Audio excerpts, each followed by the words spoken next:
I have to ask though. Wait, you're Iranian. I am. You're, Are you Iranian? Is that what I'm you asked? I'm half. I was about to, yes, let's do this. Yes, wait, let's go there. Wait, how are you half? Who? Mom, dad? Give me My all the. mom, Soraya, is a proud Iranian woman. She's just Wow. like, I know. Yeah, my mama is so Persian. Oh my God. I know Yes. she's Jewish, so she came like during the revolution Okay. in the early 80s. Oh And wow. she has 8, I believe, brothers and sisters. Most of them live in Los Angeles. So I have a huge Persian family. Like, I've got cousins, I don't know their names. I'm gonna keep it real. Like, Same. so I many feel that cousins. 100%. Yeah. So, That's crazy. okay, so tell me about I just want to hear about your Persian family. Tell me I everything. mean, it's huge. It's literally exactly what you just said, actually. Like my mom has, I think actually she beat you. She has like 12. Woo! Uh-huh. Those Persian grandmas, oh my God. I know your guys' faces. I know. I was in shock when I heard it as a kid. I was like, Mom, you have like 12 brothers and sisters. Like, who the fuck are they? Like, and where are they? Like, I didn't meet all of them. I've only met like 6 of them or 7 of them.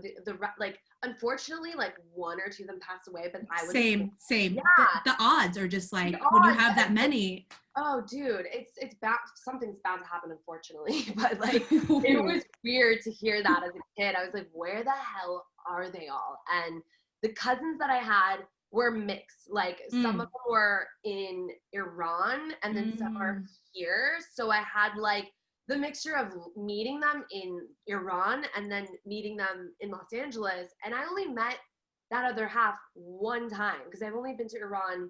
Well, I went there as a baby, so I don't remember that. Wow. And I went back there in like, I think I was around, I want to say like 8th grade. So I don't know if how old are you in 8th grade? Like 12? You're 14 in 8th grade. Yeah, so I was really young, and like I was meeting like this other half of my family that I've never met, and they were like, we've been watching you since you were a kid, and like we've known about you forever, and we always have like your parents send us like updated photos of you, and I'm like, I have no idea who any of you are. It's like, this is so crazy because my mom would show me like really old black and white photos because that was what the photography that I guess was like how it was. They I don't know if they progressed. Oh, pictures? Well, my mom describes her childhood in Iran. It's like this big joke in my family because she's like, we had like smallest kitchen you've ever seen. Like she describes it like it's in the 1800s. She's like, once like little stove, like I had one pair, truly, she's like, I had one pair of shoes, like one dress that me and my twin sister shared. I'm like, this was 1965, like 1970. Like it wasn't, but it was a different, but then of course you also see pictures and they're wearing like mini skirts. Oh dude, yeah, I'm pre-revolution. You're like, that's Iran?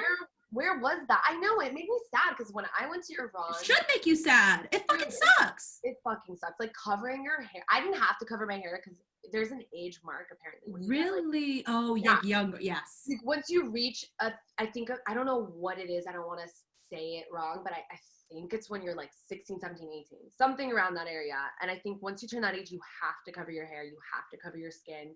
But when I went, I was lucky. I could literally wear like a skirt and like booty shorts. I was just going. I didn't care. I just did whatever I wanted because I was a kid. But like my mom was like, "You're so lucky. This is your first experience in Iran because like this is hell right now wearing this burqa and like all this shit. Like it's not. It's the hijab. It's fucking hot. It's so hot in the summer. It's nothing compared to like what we're like literally feeling right now. Really? So wait, do you speak fluent Farsi? I'm assuming. I do. It was actually my first language. I didn't. Jealous. So I learned English actually. So in 2nd grade, I couldn't really fully speak English properly. So they put me in this class because I was like half speaking Farsi, the other half I was speaking English. No one could understand me. So I got put into this one of these classes that helped me with like my speech. So I didn't learn.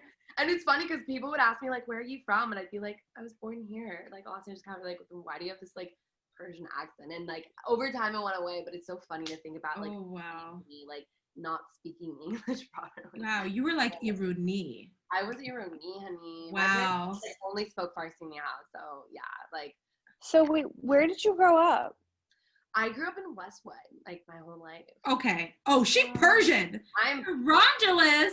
and I know, like. What's your favorite Persian restaurant in LA? Like we got to talk about this. Well, actually, funny enough, my dad used to own a popular Persian restaurant. That's why we lived there, because basically, like, Westwood is like the place to go, obviously, for restaurants and stuff like that. So my dad was always like, he was a really, really, really like talented chef. Like, he made the best food ever. Well, Persian people are so like, my mom is like, oh, it's nothing. Cooked an 8-course meal, restaurant quality in my downtime. Like, that doesn't look easy. Like, you can't teach me that in a day. That would take me.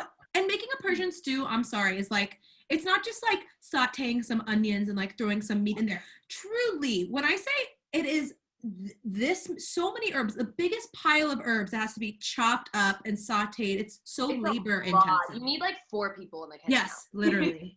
That's how it should be. But my mom does it like it's nothing, and so did my dad. But yeah, my dad was like a really like he was so talented at cooking, and so he opened up a restaurant that was called Canary. I don't know if that rings a bell, but it was like a really popular Persian restaurant. That is.